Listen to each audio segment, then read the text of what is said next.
nothing matters anymore.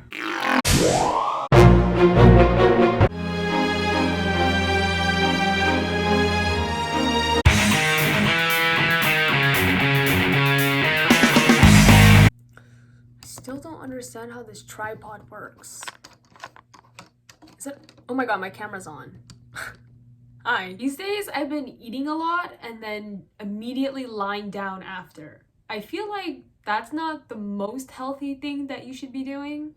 I need to go for a run. Okay, so I originally filmed this video a few days ago and I've been procrastinating about editing it because I've been watching TV. But I finally opened up the footage and started looking at what I was saying. And I filmed it at midnight when I was eating a Klondike and clearly not in the right state of mind. And I didn't understand anything I was saying. And no one should be allowed to see that footage except for me. So yeah, I just decided to refilm that video and hopefully I don't say as questionable things in this one. Also too, my neighbors decided to have some random super loud conversation about thermodynamics because what else are you expected to talk about during quarantine? So if you hear random voices talking about statistical distributions of particles in both microscopic and macroscopic systems, that wasn't intentional background music to my video. Will I get copyrighted for that? Honestly, it's a pretty good refresher. The conversation is pretty accurate and entertaining. Okay, well anyways, so I put my email up in the description of one of my videos because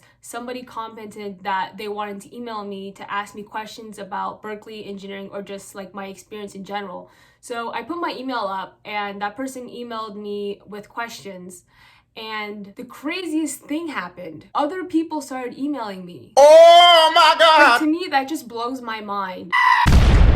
The first few emails started coming in and then I really wanted to sit down and take the time to answer the questions thoroughly. But then I started to get more emails and I noticed that a lot of the questions seemed to overlap with each other and I kind of had a hard time keeping up with the emails and responding back to them. Oh my! I know, I can't believe I'm saying that. So I was like, is there any way that I can address these questions all at once? And I thought about creating a website where I answer these questions. But then I was like, wait, I make YouTube videos. Like, why don't I just make a YouTube video that answers all of these questions? So I came up with this genius idea to make a YouTube video answering these questions. So if you're one of the few that I haven't responded back to yet, I know you're probably freaking out. But don't worry, I actually read your email and I put down your questions and compiled them all into a Google Doc. And so there's a lot of questions and I wanted to take the time to answer them thoroughly and to the best that I could. So I decided to break up answering these questions into separate videos or else all of these videos put together would be probably an entire episode of how to get away with murder. This will be the first video in a series and I'll just see how many questions I can get to in a reasonable amount of time for this video. Before I answer the first question, I just want to say actually thank you for sending these questions to me because I have a really hard time knowing what people find interesting and want to hear about. So these questions are really helpful in helping me guide what video to actually make. If you don't send me these questions, I'm probably gonna make some video of me cooking. Oh, and let's be honest, no one wants to see that. Also too, I got one email apologizing, hoping the email wasn't bothering me or if it was weird. And I just wanted to say that it's not weird at all and I'm definitely not being bothered by these emails. I actually enjoy reading them. So it's not weird. I mean, I don't think it's weird. If you think it's weird, you don't have to email me. But yeah, so the reason why I put up my email and not some sort of like social media platform is because I'm not really that active on social media. Besides YouTube, like Instagram, I don't have an Instagram. Actually, I do, except for that fake Instagram account that my friends created in high school where I modeled different outfits, but that's for an entirely different video. So yeah, I don't have an active Instagram account. I don't really use Facebook. I only use Facebook for the memes. I mean, I have a Snapchat, but I'm pretty sure no one wants to see me with those weird face filters. So the only reasonable option of actually contacting me in a way that I would be available to respond to would be email. It also just occurred to me that you can contact me by responding in the comment section of my videos. I mean, I look at those too. So that's another option. Okay, anyways, first question says, I was wondering what are the some key things I should do to learn now to put on my resume / applications for college? Also, what classes do you recommend I take for the 11th grade? Okay, so I'm just gonna broaden this question to how to get into college.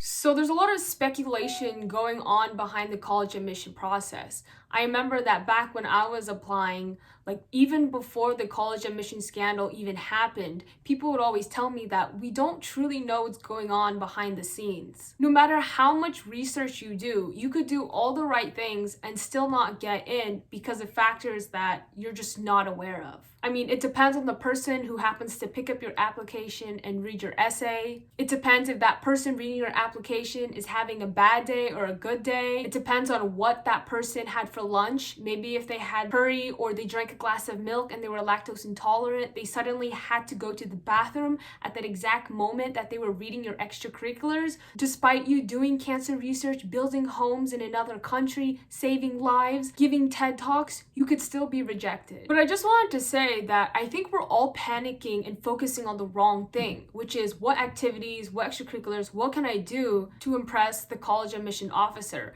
And that's the wrong thing to focus on, both for long-term and short-term reasons. And to be honest, I think that's just a natural human tendency to, when they're so focused on pursuing and focusing on one goal, they become tunnel vision on that one thing, that they become blindsided to everything else, and you begin to lose perspective. I think instead of focusing on what you think a college wants to see from you, instead you should focus on just you yourself being fundamentally very good. And this is something that you want, right, for yourself. Like, you don't want to have an expiration date on your greatness. You don't stop pursuing things the instant you get into college. Getting into college isn't the end goal. That's just the beginning. So if you're doing all these activities just to get into college and then you suddenly drop them once you're in, have you really done any good for yourself? Philosophy. And so if you eliminate all the things that are outside of your control, daddy donating a building for the campus, the person reading your application being lactose intolerant and drinking dairy right before they read your application, I think what you should focus on comes down to 2 steps. Step 1, your stats. And step 2, excelling at something. Okay, so stats, what do they encompass? They encompass GPA and standardized test scores, right? Like SAT, ACT, AP scores.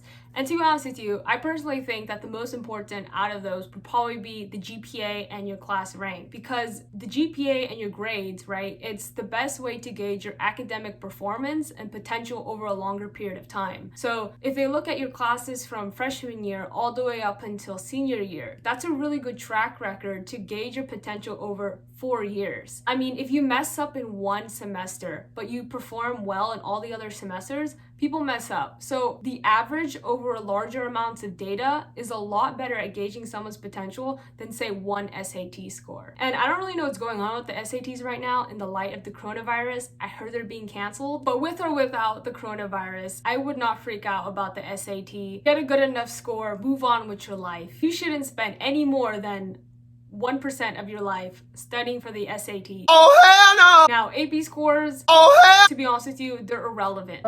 Everything is trivial. Like, the only AP score that I used was probably Calc BC because it got me out of entry-level math classes. A follow-up question to the stats is, do you need perfect grades? Do you need straight A's, a 4.0 to look impressive? Okay, the simple answer is, oh, hell no! Obviously, if you can get straight A's, that can only help your application. But do you need to get straight A's? Well, remember, the reason why people are looking at your grades in the first place is to gauge whether you have the potential to succeed in a future academic environment within that specific college. So ultimately, my answer is, do your best and move on. But don't dwell over getting a B+ in honors bio and not getting an A. Despite what you may think at the time, it's not the end of the world.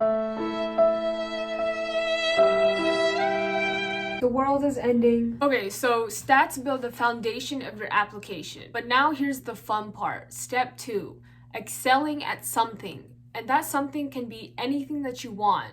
But if it matches and is tailored to the program that you're applying to for specifically, then obviously that'll help you. I also have no idea if this lighting is good right now. Like, I drank so much coffee this morning, I can't really see right now, and I can't really see my face. I mean, maybe not seeing my face is a good thing. Okay, so what I'm about to say may sound a little bit far-fetched and unobtainable, but frankly, the most straightforward way to make yourself irresistible on a college application is to be either nationally or globally ranked at something. Now, that could be Science Olympiad, that could be blindfold Rubik's Cube solving, that could be soccer, it could be anything that you're passionate about. At the end of the day, all the colleges want to do is brag that they have the top, brightest, and best students in the world going to their school. So if you are ranked globally or nationally at something, simply the college is going to want you. Now, another way to demonstrate excellence doesn't have to be just ranking. It could be research, internships, or even personal projects, because that shows initiative. The key here is to choose one thing and then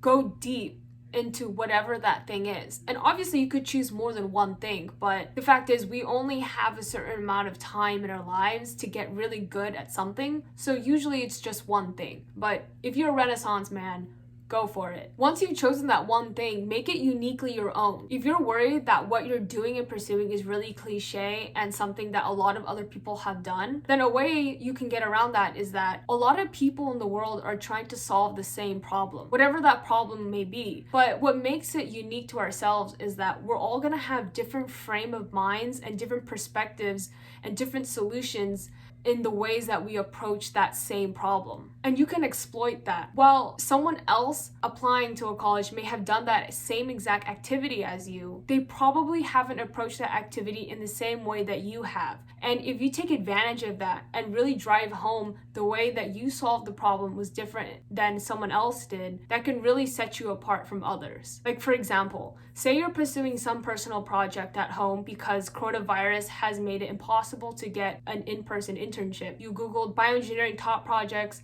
and riboswitches came up and you're researching it and you did all these computational analysis on riboswitches at home on your laptop. Now you're really into riboswitches. Now someone across the United States can be researching the exact same thing.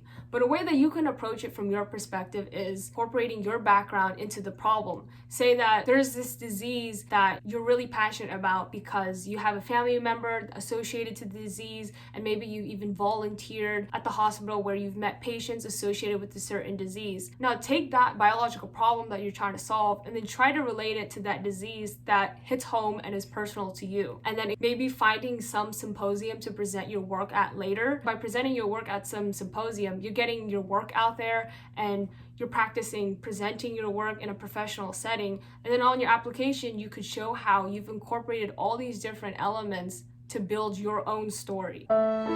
Be yourself. What's important is not only the activity that you chose, but the impact that that activity had on you, and in turn, how you impacted that activity. And this way of thinking transcends the college application process itself, right? So while you may, not get into the college of your dreams, this is still a good mindset to practice. We see coronavirus, a very big problem now that so many people are trying to solve, but the different ways that the people are trying to solve the coronavirus shows that we're all approaching the same problem from very different perspectives. I just realized I spent so much time answering the how to get into college question that I may only answer one question in this video. Okay, that's gonna be the last question that I answer for today because I'm hungry and I wanna watch TV now. I hope this was helpful for you, and let me know if you have other questions. Let me know if I didn't answer the questions well enough. So in the next few videos, I'm going to be answering questions specifically to Berkeley Bioengineering itself. I got questions about what classes they should take, whether or not Berkeley Bioengineering is right for this person with their specific interests, and then also how you prepare for Berkeley Engineering or engineering in general if you've decided that's what you want to do. Which is actually a really interesting question, and I'm looking forward to answering because I think looking back, there's so many different steps I could have taken to really improve myself, and then maybe I would be so much farther than where I am today. Other than that, stay safe, like, comment, and subscribe, and I'll see you very, very soon. I just watched that clip and that was really weird, so I'll see you in the next video.